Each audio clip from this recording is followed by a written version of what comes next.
they're not thinking about you. Yeah. And so sometimes you just have to release a little bit. And I always try to think about like what is real and what is ego, you know, and so much of it is ego. So especially around the mum part, funnily enough, right? Because we're all trying to do and be better than what we had and change things for our children and be this impossible, wonderful, perfect mother. And that's nothing to do with your kids, because what your kids want is just a bit of you.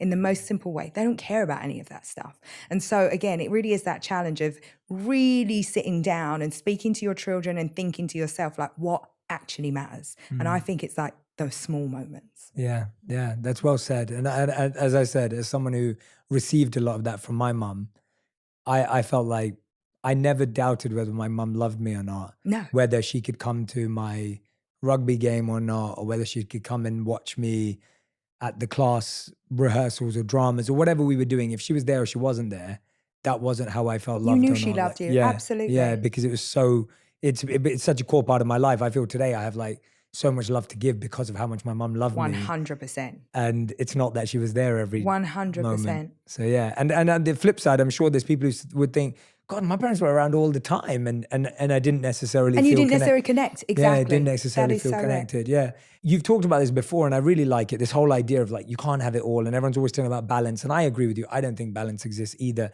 even in my life, because I often get that, oh, Jay, mindfulness and meditation. I'm like, but that's not balance. Like you're actually constantly using these tools and techniques to be back at a point of zero equanimity. Yeah, exactly. Yeah, to be back at a point of equanimity. But there isn't this idealized balance. No.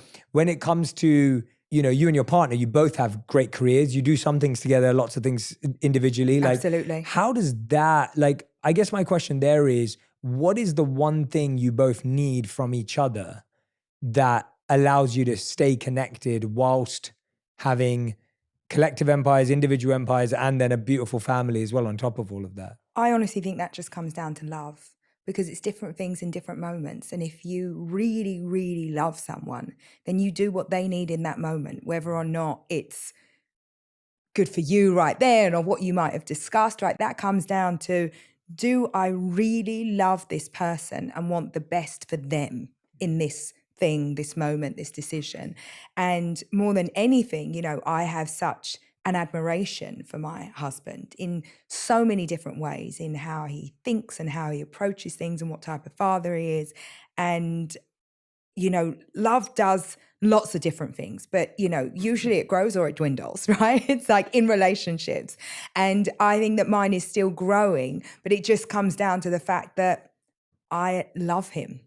It isn't any more complicated than that. We have lots of things that we do together. And I do think there is a huge thing of this idea of chapters and having projects together, you know, to some extent children at that, because you go through this, like, you know, trying to get pregnant and then being pregnant and then having the baby in those early days, and then those stories about those early days, and then buying houses together and doing those houses up. And so there is this element. And with us, we've also had the businesses that to some degree, and in some businesses, we've done those things together. And so there have been these chapters and these projects that have been extremely, I'd say, pivotal in our life. And you often see that when, you know, couples have kids that fly the nest, it's like suddenly they don't have a project anymore. It's like everything's done and they're like, okay, we don't have anything. So we have that together.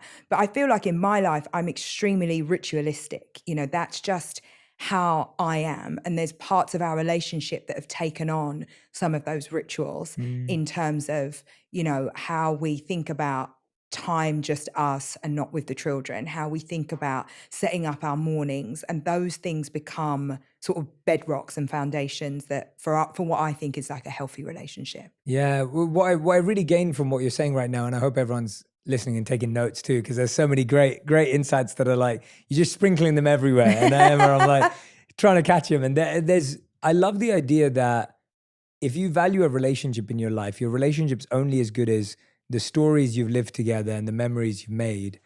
And if you stop making stories and memories with people, then you're constantly living in the past. Exactly, which is so unhealthy. Yeah. And you've seen that in so many friendships, right? When you're no longer creating together, you have nothing but your old memories. And after a while, that just dwindles.